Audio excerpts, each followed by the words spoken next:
Hello everyone, it is 20th June 2024.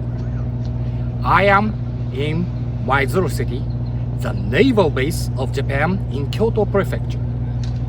My name is Kazuhiro Ito. I'm from the All Japan Karafuto Research Association. I asked for permission to participate in the conference at Vilnius, Lithuania remotely last week. I would like to express my sincere gratitude to the organizers and everyone who listened to me. I am from the same hometown as Senpo Sugihara, who was the acting consul general of Japan in Lithuania. He helped about 6,000 Jews escape from Kaunas, the former capital of Lithuania, in the late 1930s. He is a great man from my hometown, Gifu Prefecture. The President of Lithuania once visited his memorial museum in Gifu. We in Japan are allies of the suffering peoples on the continent. Now, the main topic is, what lessons have we not yet fully absorbed from the hundreds of military crimes, terrorist acts, and mass murders committed by Russia over the past 300 years? In my opinion, that means that what is necessary to build long-term peace is to always be prepared and ready to fight, whether in peacetime or in the times of war. Especially after victory, we must not let our guard down. Here is a valuable lesson. Let's take a look at the speech on the disbandment of the combined fleet by Admiral Togo Heihachiro. In fact, the first secretary of this Maizuru Naval District in 1901 as well, and also known as Nelson of the East, who won a great victory over the Baltic Fleet in the Battle of Tsushima in 27th of May 1905. The war of 20 months duration is now a thing of the past, and our united squadron, having completed its function, is to be herewith dispersed. But our duties as naval men are not at all lightened for that reason. To preserve in perpetuity and the fruits of this war, to promote to an ever greater height of prosperity the fortunes of the country. The Navy, which, irrespective of peace or war, has to stand between the empire and shock from abroad, must always maintain its strength at sea and must be prepared to meet emergency.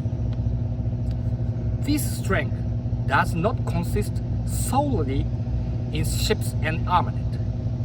It consists also in material ability to utilize such agents.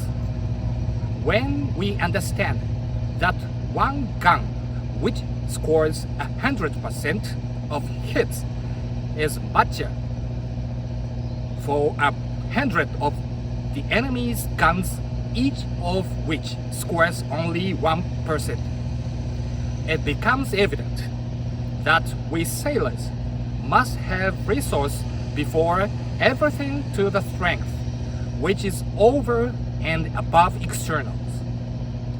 The triumphs recently won by our Navy are largely to be attributed to the habitual training which enable us to garner the fruits of the fighting.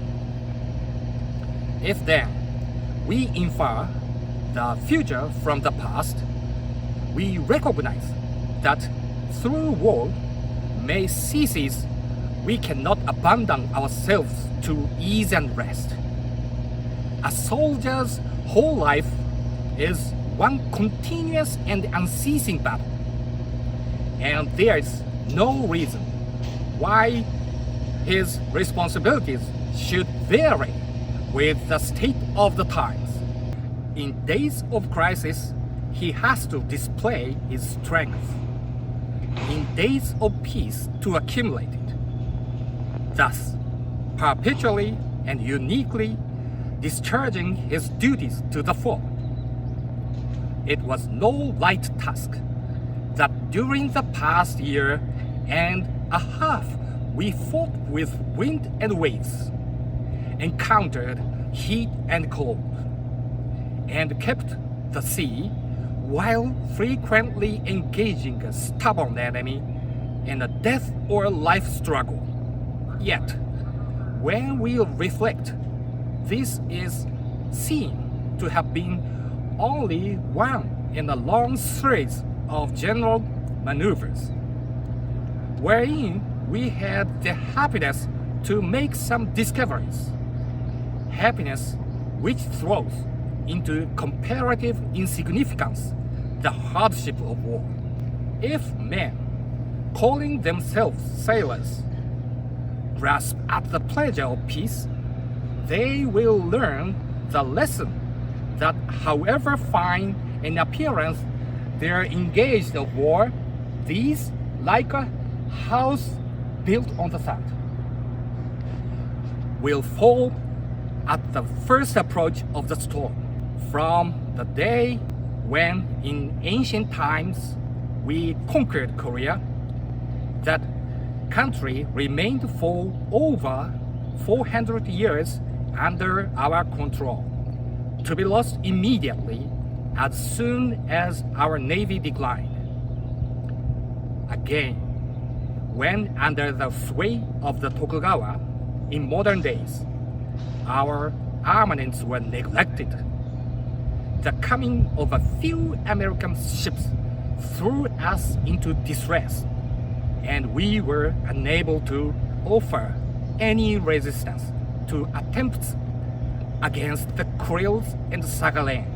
On the other hand, if we turn to the annals of the Occident, we see that at the beginning of the 19th century, the British Navy, which won the Battle of the Nile and of Trafalgar, not only made England as secure as a great mountain, but also by thenceforth carefully maintaining its strength and keeping it on a level with the world's progress, had throughout the long interval between that era and the present day safeguarded the country's interests and promoted its fortunes.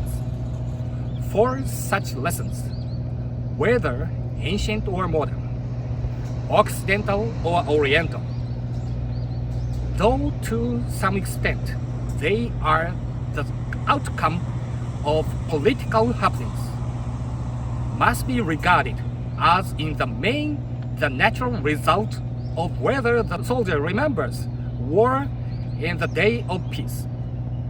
We naval men who have survived the war must take these examples deeply to heart, and adding to the training which we have already received, our actual experiences in the war, must plan future developments and seek not to fall behind the progress of the time. If keeping the instructions of our sovereign ever graven on our hearts, we serve earnestly and diligently, and putting forth our full strength, await what the hour may bring forth, we shall then have discharged our great duty of perpetually guarding our country.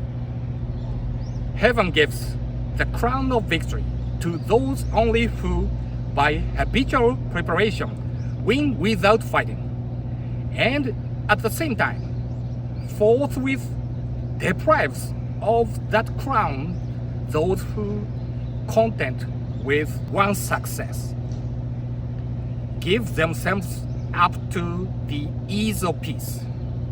The ancient well said, "Tighten your helmet strings in the hour of victory."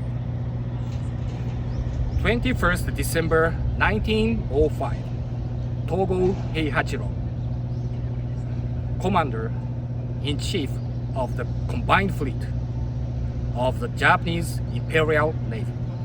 I commend the above address to every man who is or may be a part of the fighting force of the United States, and to every man who believes that if ever, and happily, war should come, it should be so conducted as to reflect credit upon the American nation. Theodore Roosevelt, Charles J. Bonaparte, Secretary. We are usually taught to be peaceful, to stay calm, and to believe in the good wills of others. However, the reality is that the world is neither peaceful nor full of goodwill. That gap is the best treat for a dictatorial country. It is the best opening for the devil who wants to kill and devour people. This is well known to those who have been dealing with Russia for a long time, especially in Eastern European countries. However, it is highly questionable whether this is shared by the average citizen of Western Europe, including the United States. The same is true for our country, Japan. Since the Meiji Restoration, Japan has always been at struggle with Russia, which was aiming to dominate the Far East. To protect our country, we fought until the war won in the Russo-Japanese War in 1905.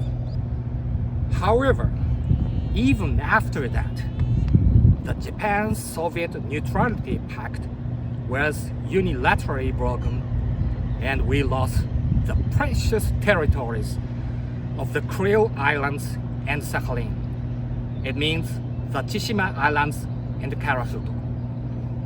Despite this, in everyday education today, we only learn about international friendship. With the collapse of the Soviet Union, we once thought we had won.